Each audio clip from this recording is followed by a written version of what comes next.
Welcome to the IOE, and thanks so much for joining us this evening. So for those of you that don't know me, I'm Professor Becky Francis, Director of the UCL Institute of Education, and I'd really like to extend a warm welcome, thanks to you all for coming through the rain in many cases. But before I introduce this evening's proceedings, I just need to mention a couple of housekeeping matters. So for those of you that are tweeters among us, the hashtag for this event is #TeacherPrize. That's all one word, #TeacherPrize. And you'll hopefully have seen the login instructions as you came in and around the hall. And of course, we're not expecting a fire drill, so if the alarm sounds, take the doors out on this side and up the stairs. And if there's anyone that can't manage stairs, gather on the left, and one of our fire marshals will escort you a different way from the building. But on to the proceedings. So you join us at the start of a new academic year here at the IOE. And what better way to start term and kick off the events programme than with a lecture from the Global Teacher of the Year. It's tremendous.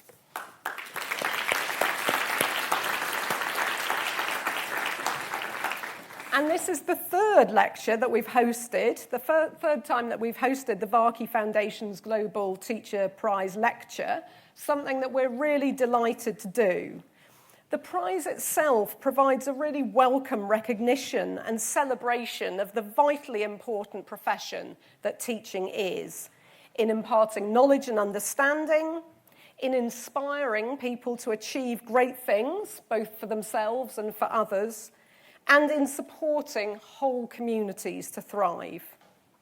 And the prize also showcases just how rewarding and fulfilling teaching can be for teachers themselves, and the difference that great teachers can make.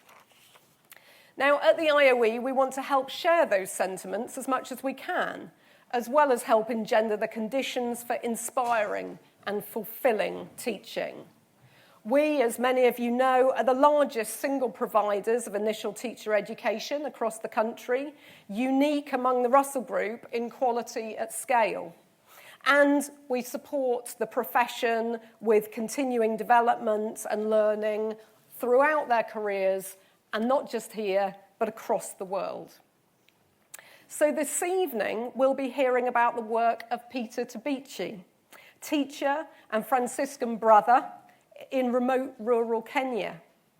The challenges that Peter faces as a teacher are considerable: poverty, famine, social problems, very large classes, and poorly equipped classrooms. But what Peter has achieved for his pupils offers a particularly vivid illustration of the importance and the rewards of teaching. And before we hear from Peter himself, can I please invite Vikas Pota, chairman of the Varkey Foundation and member of the board of its trustees, to say a few words. Vikas.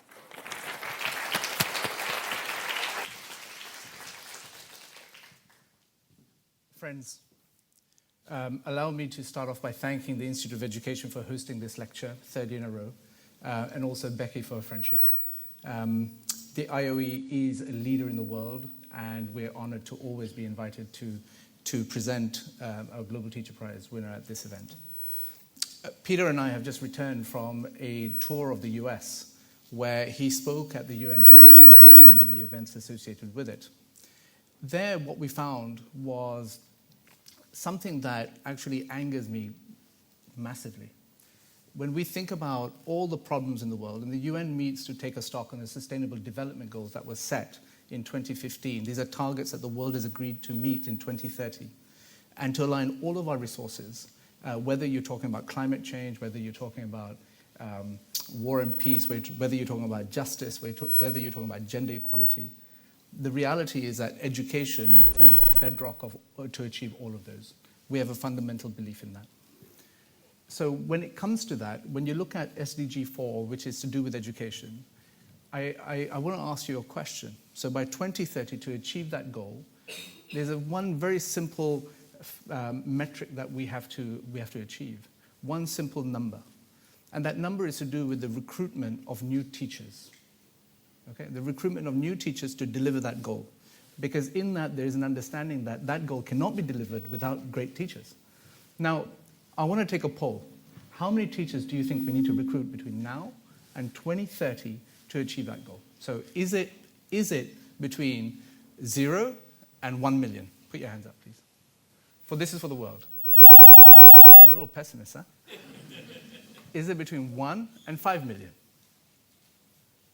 Okay, a few hands going up. Okay. You're a professor, sir, right? Right. 5 and 10 million. More hands. Friends, 69 million new teachers are required. That's jaw-dropping. And when you think about that, when you think about needing 69 million teachers in 11 years to deliver that goal, you'll understand that the problem is not just of access to education, but quality of education that we receive. This learning poverty that the world is facing is humongous. There's so many figures and statistics and facts that I can give you that your mind will spin. So in that regard, why is it important to celebrate teachers? The reality is, today no one, and I repeat, no one, apart from all of you, want to become a teacher.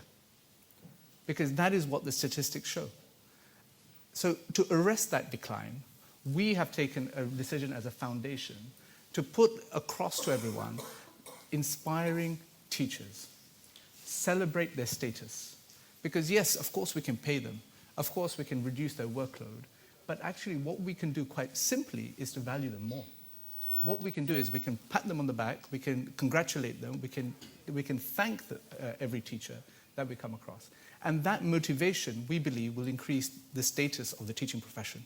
Today, unfortunately, our own research shows that we consider teaching on par with a middle to low-ranking social status profession.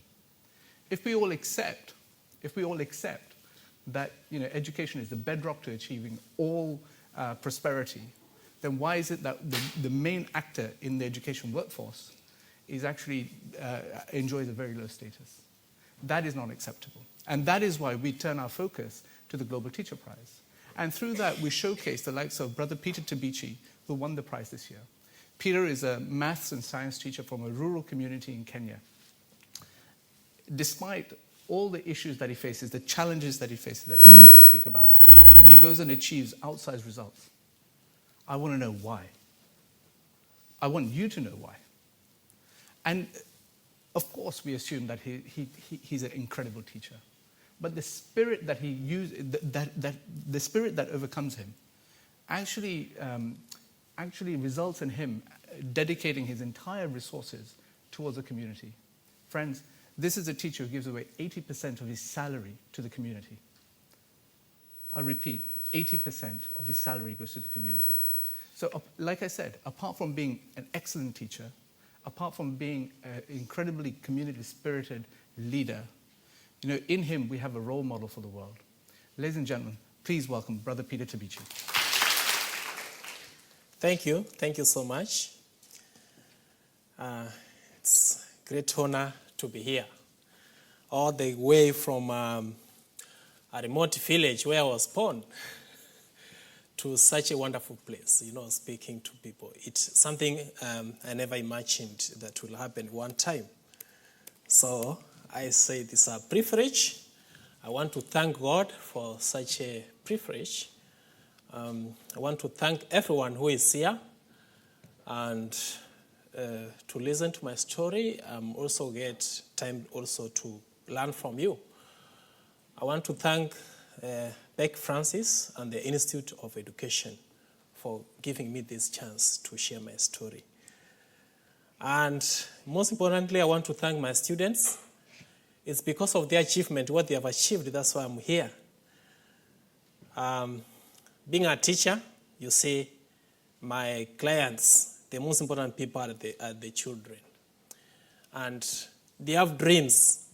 So if we don't, if they don't, whatever that we are doing to them, it doesn't come out, then we will not be recognized. So I really thank my students. And then I also thank my fellow teachers who are very supportive. We work as a team. Teamwork, I can say that is what has really made this to happen. I teach science and in the Department of Science, so they are very supportive. And then even the school administration, very supportive. They are supportive because they know what is the output of the whole thing. And then I also want to thank the Varkey Foundation for really giving me the award, which has also made me go to places and get all the recognition. But I believe it's not about me, it's about teachers all over the world who are doing great work. And of course, there are also other people who are doing great work. So as you have been told, my name is Brother Peter Tabichi. I teach maths and physics at Keriko Secondary School in Kenya. That's in Africa. I'm also a Franciscan Brother. Some people may not know who is a brother. Brother is like a monk. But a monk, the difference between a monk and a brother is a monk, in most cases, they pray, they're all indoors praying, but a brother goes out to work with the people. And in my case, I teach. That's what I do, and I like it. Just before I give you my story, I'm just going to go quickly through this, and then have a question. In case you have a question or a comment or something you want to share with me, I welcome that. So there's a question here.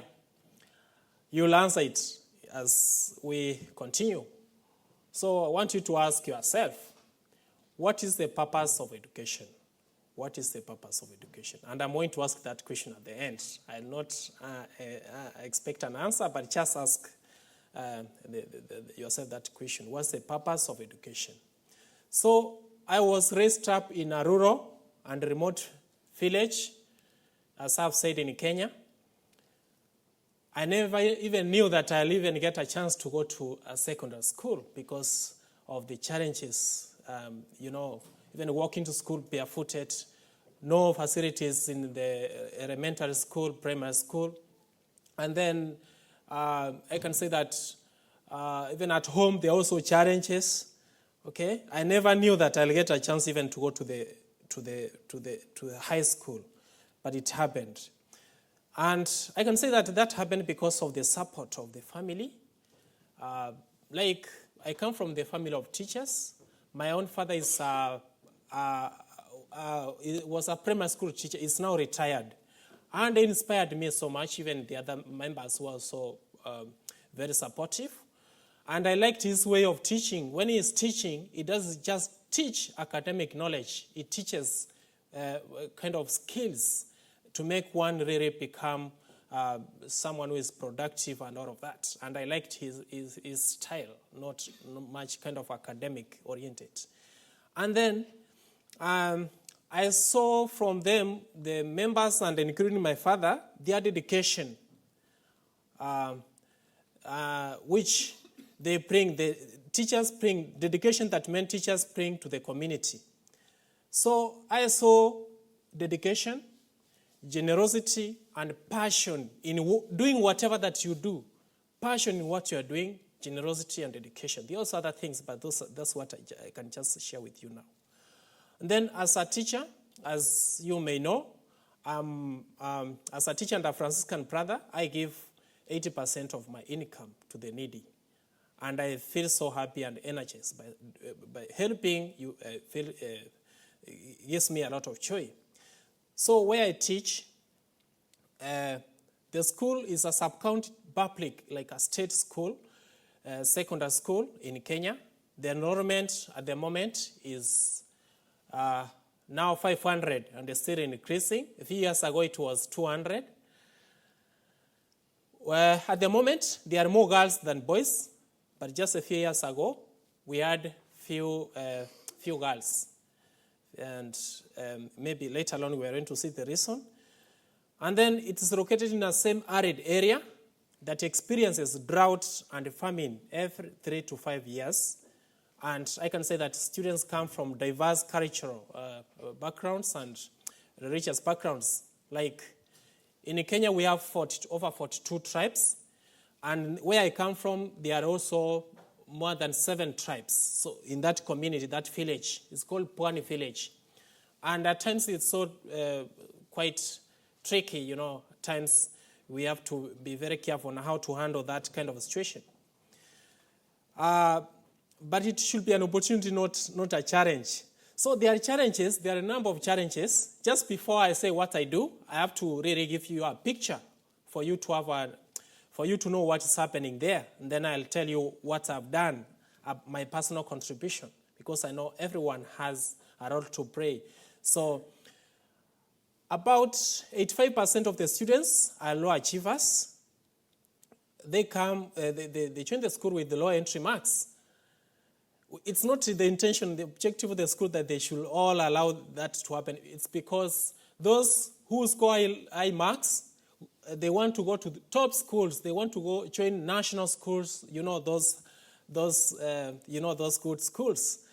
And then those who come from poor families with the low marks end up now, they have no option other just to go to the nearby. So those are the kind of students we have, like 85% of them. So just a few who can really do well. And then at times, if not careful with that, with those students, they develop low self-esteem because at times they think that they cannot achieve, but try to really support them and give them that encouragement that they have a talent. Every child has a talent. Every child has a gift. And that's our role as a teacher. And myself as an individual, that's what I try to really raise their self-esteem. The school is poorly resourced. There are no ICT facilities like now, and also other facilities. Like at the moment, we have like one computer, one desktop computer, lab equipment. There are just a few only for teachers to do demonstrations. So if all the students want to do like a practical, it's not possible. Maybe unless they want to, that's to be done in turns. Then the school is double-streamed with no library at the moment. Last year it was single-streamed. And we could have like 120 students in one classroom. But now this year they had to look for a way of making it double-streamed. So we still have 60 to 70 students in one classroom. No library, no kitchen, no dining hall, and of course the classrooms are still not enough. About 95% of the students come from very poor families. Food insecurity is a big challenge, and at times students come in the morning and with low level of concentration in the class because you say you need food for energy. And some students cannot get dinner, so they only rely on the food provided in school, breakfast and lunch. Breakfast is porridge, and lunch is githeri, that is local name for combination of maize and beans. And then a third of the students are either total orphans or partial orphans, and almost similar challenges, facing the same challenges I faced. Even myself, I was also a partial orphan. I lost my mother when I was so young, and it was a bit really hard for the family, and my father had to do everything to ensure that he gives us really the best education, and we are very comfortable. And then they also go through my students also go through a number of other challenges, like we have cases of drug abuse, teenage pregnancy, early school dropout, early marriage, cases of suicide. Like 2 years ago, we had some students, because of that slow service team, who ended up doing that, and so we had to look for ways of really making them believe that they have something in life they can do. They have a gift, they have a potential.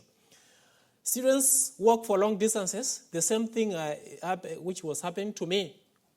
Some walk as long as 70 kilometers on roads that are very poor. Some have never even seen what is this tar, the tarmac, which is well kind of done. So roads are very poor. Like when it rains, it's very terrible, even for teachers. No internet. They don't know what is Wi-Fi. That is, if you mention that to them, it might not have an idea what is Wi-Fi. And teachers have to struggle really trying to, like, in the case you have to get that, you have to use the, buy data bundles. Or like myself, I have to travel to places, cyber cafes over the weekend or in the evening or over the whole day in order to do that, get some content. So this is what I've done. I have I've introduced some programs. I'm the patron of the Christian Society, so the patron of Young Christian Society, whereby I offer some spiritual direction. And then I also facilitate one-on-one remedial sessions for low achievers, because majority of the students are low achievers. And then I also get time to visit the students. I make arrangements with their parents so that I visit their homes. We get a chance to interact with them, and that enhances the relationship between the teacher and the parents and the students. And then to overcome the low self-esteem among the students due to their poor family where they come from, I introduced the Talent Nurturing Club. This is a club for really whereby we identify the talent of the student, because I believe that every child has a potential, as a talent. So identify and then we nurture it. Because I saw that there are some students who can sing, others can draw, others can paint, all of that. And then I also expanded the school STEM club, like science club, and I'm the patron. I'm a classroom teacher. I'm not like a senior teacher or a principal or deputy. So that's what I can say my biggest role in the school, the patron of STEM club. And I do my best to really ensure that the students are able to discover their potential. And then these activities give the students to believe that they can do much in life. So we have those STEM club, and then we also have Peace Club. Peace Club is a way of uniting the students, come together. Now that they come from different, like now we have 7 tribes in our area, so there are a number of activities. I engage them, like tree planting, singing, jogging. Myself, I like jogging, so at times in the evening, one time, so we jog. So the idea is just, regardless of what they're doing, the idea is just to make them work together, really work as a team, uniting them. And then at times they also get a chance to plant trees, and of course, this is something that all of us needs to do as a way of also dealing with the climate change, which is a global crisis. This is my teaching approach. There are so a number of things I do, but I'm just going to quickly take you through what I do, my teaching approach. And I believe that the students normally do, in the future they want to do courses based on their belief, the number of people they have come across, they have met. If each and every day they are watching movies, they want to do something what they are watching. So at times the people they meet, those are the people who are going to influence them. So, based on that, it's like what we have to give the students has to be very exciting, and therefore that's why I try to use different approaches in order for them to really enjoy. Learning is supposed to be enjoyable. Because there is something I read written by William Atherward, which says, a mediocre teacher tells, the good teacher explains, a superior teacher demonstrates, a great teacher inspires. So which means inspiring is the main thing. It's not about really lecturing, academic, It's about really motivating, making them believe that they can. So I use learner-centered method, activity-based, learner-centered kind of approach. I integrated kind of approach, like kind of STEM approach. And then I use hands-on learning method, whereby, because we don't have many resources, I use low-cost apparatus in the classroom to help students have hands-on learning experience. Like at times I can take like a matchbox, those symbol kind of, demonstrating about friction if I'm teaching physics. I also promote peer-to-peer teaching method, whereby in order to make learning interesting, and then I combine the high achievers and low achievers together, and then boys and girls together, so that also one way of encouraging more girls to also feel that they can, at times girls, they think that they should always be behind boys. So that's one way of really motivating them. And then the other thing that I do is I focus on making these children global citizens, and ensure that also work on their character. That's promoting like honesty, integrity, respect, trust, hope, and so on and so forth. These are some of their achievements. There's so much that has been achieved, but I'm just going to mention just a few things. Last year, our school was recognized as the best public school in Kenya Science and Engineering Fair. From that background, that's something that has been a title that these top schools have been been getting. But last year it happened that it's our school, and that really motivated our students and the school. And I saw that their self-esteem was raised. And then it has made the students believe that the impossible is possible, that they can. And we have seen that even they are motivated even to work hard in sciences, including girls. Even girls now are doing even better than boys. And then activities like this, the STEM club which we are doing, have enabled the students to develop their creativity and problem solving. We are facing so many challenges in Africa, like in that area, there are so many challenges. But when they learn the problem solving skills, they'll be able to know how to deal with those challenges. That's why it's very important for them to really learn the problem-solving skills. That's why I also engage them in the club STEM activities, science activities. Last 2017, we had some students who emerged winners in chemistry category in STEM club at the national level, and that's when the school got recognition. And we had, the following year, we had so many students joining. It was over the news and on the newspapers. And just from that, the school got a recognition, and we had so many students joining the school. And then this year, we had some students who also won, who came up with a design a simple mathematical device that can really benefit people with visual and hearing impairment. The same students were selected to represent Kenya in the prestigious Intel International Science and Engineering Fair, which was held in Phoenix, Arizona, USA, May this year. The two students participated and emerged winners, and they were awarded by UN.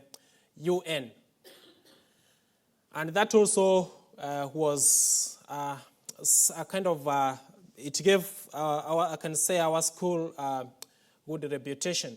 So I can say that, the enrollment has gone up.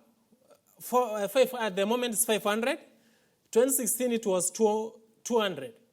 Just by, I can say that, I can easily tell that it was by that recognition. And then, number of indisciplined cases have gone down. We now have disciplined students, and you can easily tell if you go to the school. Students training now doing even well in the other areas, like academically training universities. Last year we had for the first time students training universities, And from such a school, it's hard to get students joining tertiary, like universities. So it happened last year. And this year, we hope we are going to have more. And then we have more students who wants to do STEM courses. We have students who are doing computer science, others doing nursing, and so on and so forth. And they have that interest. And of course, others want to do other courses like teachers and so on and so forth. And lastly, because of time, I just want to mention a few things here and there I've learned myself as a teacher, or what can be useful, what I've learned by doing this with the students in such a background, what I faced when I was growing up, and by doing with the students, what have I learned? So these are some of a few things, is that as teachers, if at all we are to do much to the students, we have to promote global values, make them global citizens. Education is not just about academic success. We want to make them global citizens, promote respect, trust, honesty, and so on and so forth. At times, these students come from different backgrounds, so we have to be very creative in order to give them maximum support. And we have to cooperate with the other people, teamwork. That's why you have to learn how to work with other teachers, the school administration. At times, if there are misunderstanding, you might not be able to know how to. So you really know how to work with them. There must be good cooperation, and that's why I really appreciate the great support from my fellow teachers and the school administration and other people. There must be resilience and humility. At times, you deal with students who are really indisciplined, and you feel like you just want to walk out of the classroom, but you have to really have that humility and have resilience, and then have passion in what you are doing, because I've said passion is what can make you do wonders. If you know that you can achieve, you will finally be able to achieve it. You have passion, and of course you have to be generous. Give more. Know that your role is to really give more to the students, to the community, and so on and so forth. And then, of course, embrace effective use of technology, because science and technology can play a leading role in solving problems that the world is currently facing. And then, take initiative to transform the world. Don't wait to become, to rise in ranks, to be like myself, to become the deputy senior teacher or principal to make a difference. Start with where you are. Like myself, I'm a classroom teacher. You just do the best. Take initiative to transform the world. Just the ordinary things you are doing, okay? You do that with your level best. Ordinary things in an extraordinary way. Because our role as teachers is to unlock the potential of every child. Every child has a gift. Every child has a potential. And we really have to focus on really doing more and talking less. Thank you. Thank you.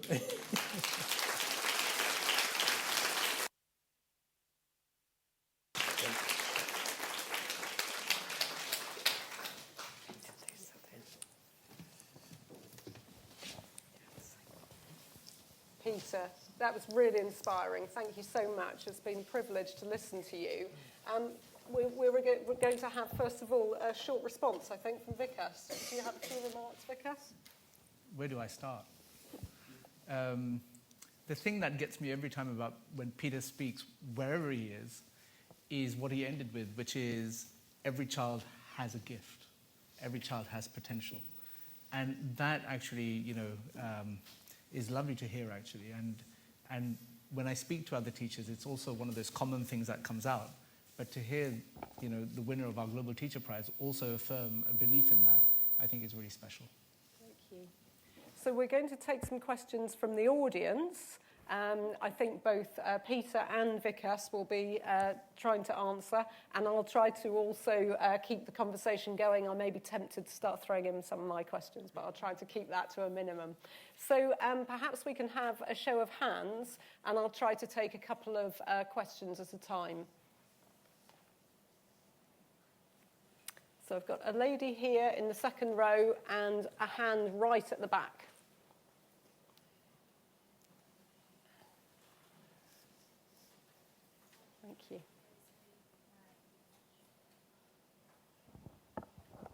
Hello. Yeah, it's my pleasure to listen to your speech. I used to work in Kenya as well. I noticed that it's a mixed school you are working. So I'm wondering, could you tell me more about the gender perspective? I mean, you have boys and girls in your school. Do you think they face different challenges because it has 7 tribes or more?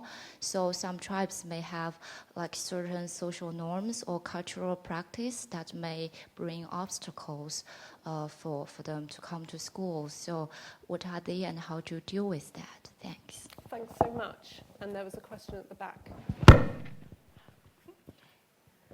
Sorry. Hi, thank you so much for your talk. It was really good. You mentioned that in your class there's about 60 to 70 students, and I'm currently a primary school teacher with 30 students, and it is very difficult to manage. So with the number of students you have in your class, how do you manage, their behavior and just the different strategies, the learning and teaching strategies that you might teach them on a day-to-day basis with so many students in your class? Thanks very much. So 2 great questions. One on gender and participation and sort of cultural issues that might be emerging from the diversity in the classroom. And secondly, one on class size and the challenges of that. So the first one on them coming from different backgrounds, I can say that we have clubs like Peace Club. That's a way of really uniting them, because when I joined the school in the year 2015, 2016, towards the end of 2015, 2016, I saw that the students were like grouping themselves based on gender, on tribes, and all of that. I don't know whether that someone was observing, but the first week I was able to see that. And you could see that those are girls, they are separate. And then when at times I knew some students, they come from this tribe, they just want to be separate. There were those divisions. And it happened that I was appointed as the patron of Peace Club. And I felt it is an opportunity. So that has really been uniting them, engaging them in activities that will really make them see themselves as one people. At times, it brings like conflict, but once measures are taken, like uniting ways, just you look for something that can unite them. They really know that they are one people. They don't belong. They don't see themselves as boys and girls, as I don't know, from this tribe, or from this denomination.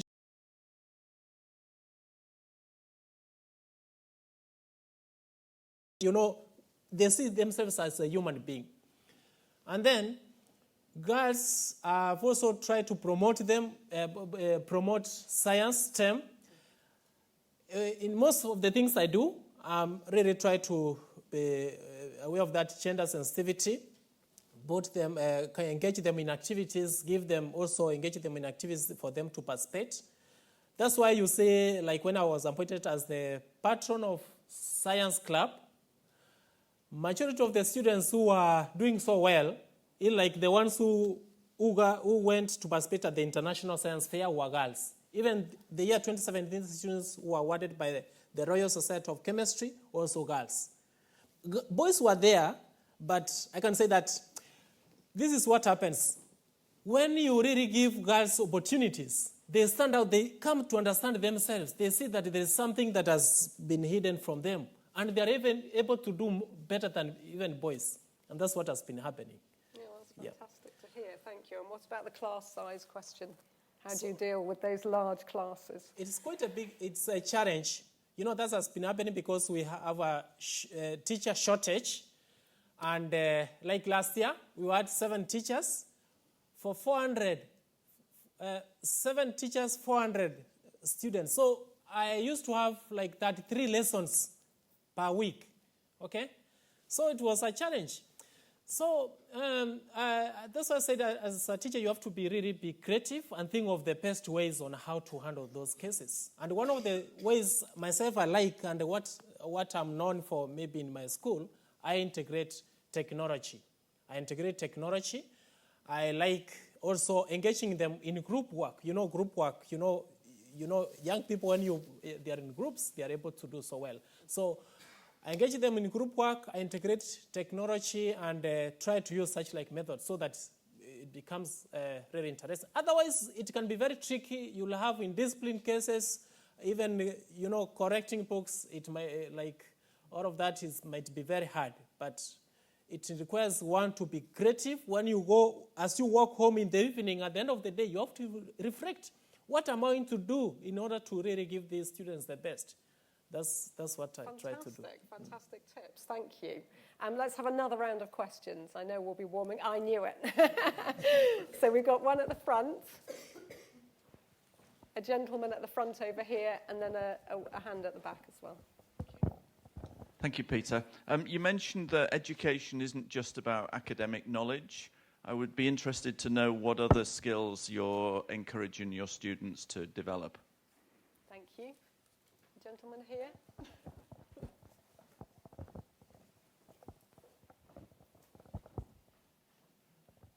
I'd like to know more about how easy or difficult was it to get other teachers and the administration on board with all the different activities which you planned for your school.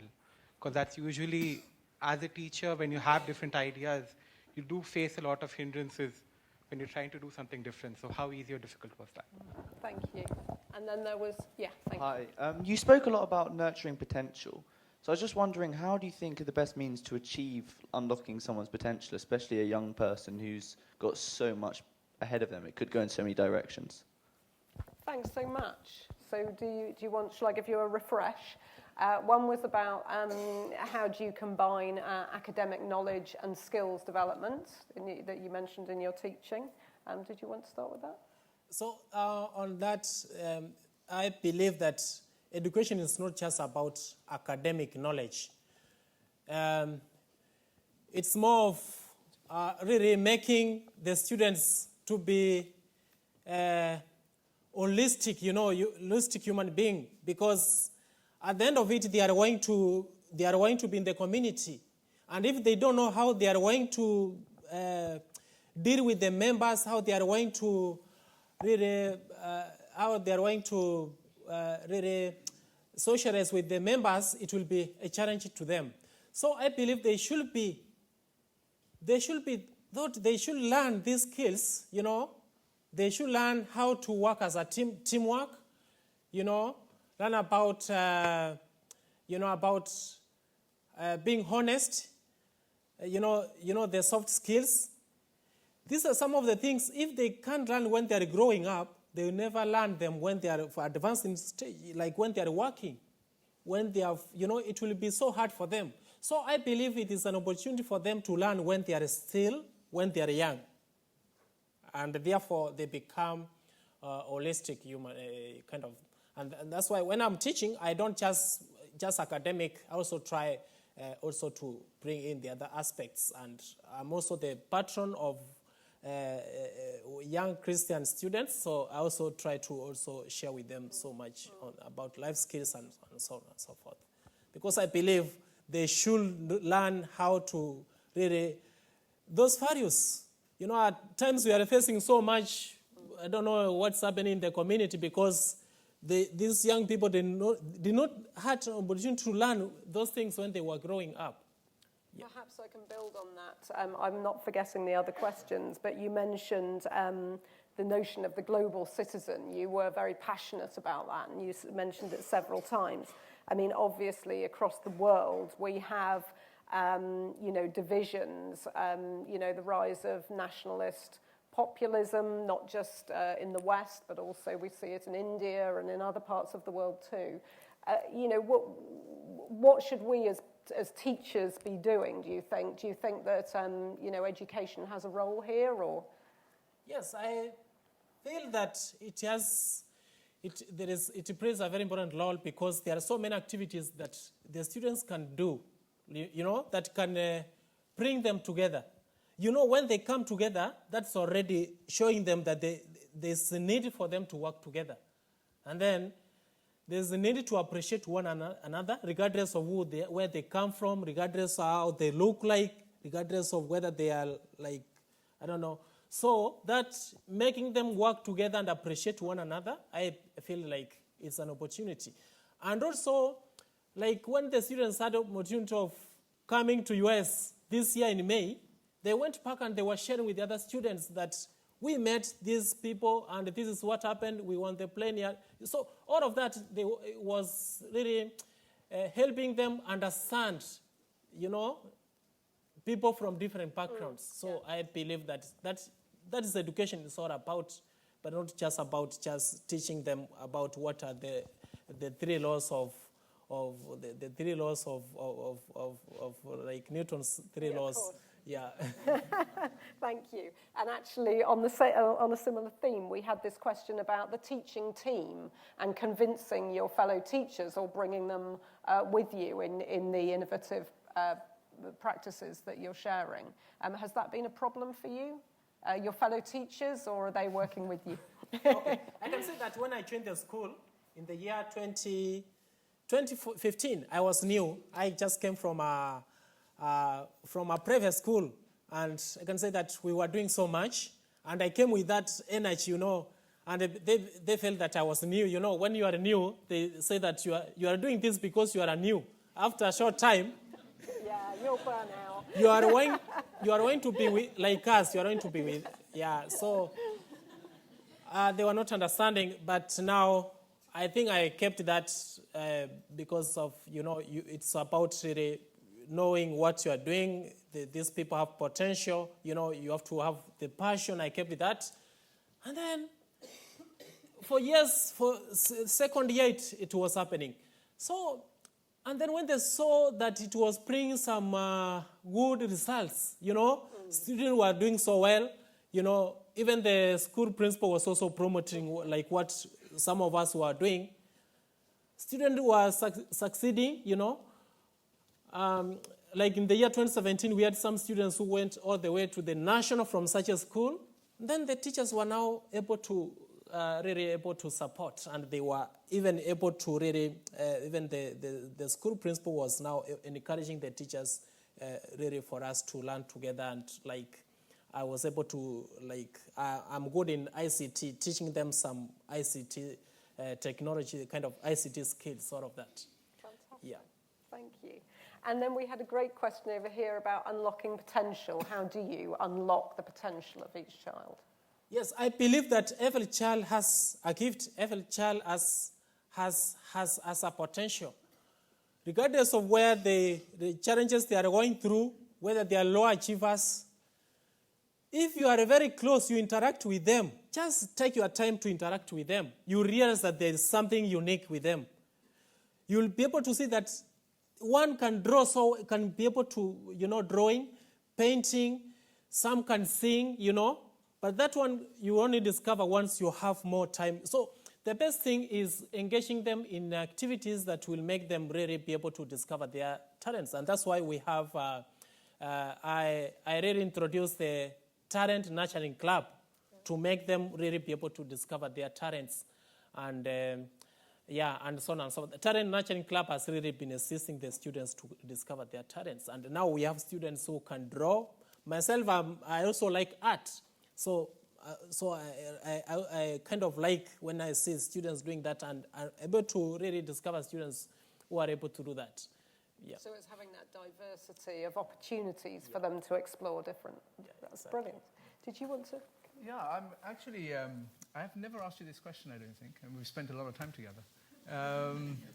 You know, in March, maybe even in December, when we announced you in your top 50, and then in February in the top 10, and then in March you won the prize in front of a galaxy of stars. Hugh Jackman announced you, and then you went back to Kenya where 20,000 people greeted you, and then your president met you. And since then, you've been on this global tour. You've been going to speak and inspire. You know, you've met other heads of government. I mean, we were in the White House 2 weeks ago. Then you opened the U.S. Congress 2 weeks ago. Alongside Will Smith, you've been appointed ambassador for Education Cannot Wait. And it goes on and on and on. How do you feel about all this? Okay, I can say much has changed, great transformation, but I don't want to say that I really feel that it's a privilege. It's a privilege, but I feel that it's an opportunity for me to do more. I feel like there's more ahead of me. There's so much I have to do. And it's an opportunity to inspire and empower more people. And that's what really gives me happiness. So I feel that it's an opportunity for me. It's an opportunity. And of course, even so, many people ask me the same, and they say they kind of like appreciate. But I believe there is something beyond that, and I believe that it's like, for a teacher being given such a kind of a recognition, going to the U.S., U.S. Congress, going to the White House, meeting presidents, I feel it's it's beyond, it's extraordinary. Even right now, I'm trying to cope, If you go to my village where I come from, you wouldn't believe that today I'm seated here. I believe it's beyond, it's really a kind of a recognition beyond what is really. So I believe it's something I should really use well, an opportunity to really do more. And you're providing an amazing, an inspirational advertisement, really, for teaching and on a global scale. I guess, though, you've both alluded to some of the, obviously the enormous challenges, particularly in the context that you've been working in, but also Vikas alluded to the challenges of recruitment that are global, and we in Britain know about the local situation and so on. I mean, and you're driven by your faith as well as obviously your own sort of personal drive and so on. But when we think about different national contexts, I mean, are there key things that we should be doing or that policymakers should be doing to encourage people into teaching? I'll ask you and then I'll ask Vikas. Yes, I think more needs to be done. At times, teachers, we go through teachers, I know what's I've been teaching for now 12 years, go through a number of challenges. At times you feel like you want to quit teaching, But I think something needs to be done to motivate more teachers, to make, at times, I've seen students when they want to choose courses, they want to avoid teaching is given the last option, Right. And I had it being mentioned that no one wants to become a teacher. So I feel that something needs to be done to make teaching attractive and also to motivate teachers who are working to look for a way of retaining them. Yes, okay, and keeping them in the profession. Yes. Okay. We set up our foundation almost a decade ago, and I remember I don't come from the sector, I don't come from philanthropy, and so I went and spoke to a number of different organizations that exist out there, Save the Children, UNICEF, and so on and so forth. And when I asked them in terms of where do you think we should focus as an organization, and you'd get usual answers, school feeding programs, scholarship programs, school building programs. One thing when I stepped away from all these conversations, trying to comprehend what I'd learned, no one mentioned teachers. And that seemed to me quite daft, given that education relies on the teacher workforce. So when we've turned our attention to teachers, and that is our singular focus as a foundation, we've seen a number of things happen. So at first, when we did the Teacher Prize, we didn't get much traction, actually. This is our 5th winner. And there was a lot of snootiness out there, actually, as to why does a teacher deserve $1 million prize, that kind of thing. But today, thankfully, no one ever mentions, firstly, the $1 million, or they don't even raise their eyes, simply because it's well established. We also, what we found was that one of our criticisms was when policymakers actually get together in these fora, when they come up with these grand ideas and these grand schemes, the teacher workforce was simply not included. And so what we have done is provide an impetus for policymakers to ignore teachers at their peril. And so that centrality of the teacher, I think, has started permeating through. If you take the UN last week, they're very famous for having these really grand occasions in the UN General Assembly. And what you find is you find government ministers, you get think tankers, you get technical experts. You'll never find a teacher. And when you do, the whole conversation changes. And that is what I think the power of the Teacher Prize has been, in terms of to drag everyone to understand that actually teacher's voice is very important when it comes to the discussion. A predecessor of yours, Peter, and I think you'll remember Maggie, who also was on this stage. I remember we were at the UN with her, actually, and she was asked a question on education technology. She works in the Canadian Arctic, which suffers from huge cases of incidence rates of suicide and other addictions. And she was asked in terms of what is the role of education technology in the classroom or in your system. She said, well, I don't see an iPad giving that child a hug when he's crying. And so as soon as she said that, it kind of reset the conversation. And that's when a penny drop moment you could see in the room happened, where people started talking about this. Now, that we find time and time again. And that's why we've decided to focus on teachers. And that's why the winner of the Global Teacher Prize and all of our finalists are fairly important to that mission. Thank you. Peter, did you want to have any last words for the audience? Any last messages that you want to leave us with? Just to appreciate this chance to share my story, and just I believe that everyone has a role to play in the world, transforming the world, and we can change the world in our small ways. We don't have to perform miracles. Just doing ordinary things, you just give it your best, you have your passion. Once you have the passion, it can drive you to do many things. It's lovely to have such an optimistic message, isn't it, in often challenging times at the moment, but I think we've had a really inspiring evening. Peter, thank you so much. Please join me.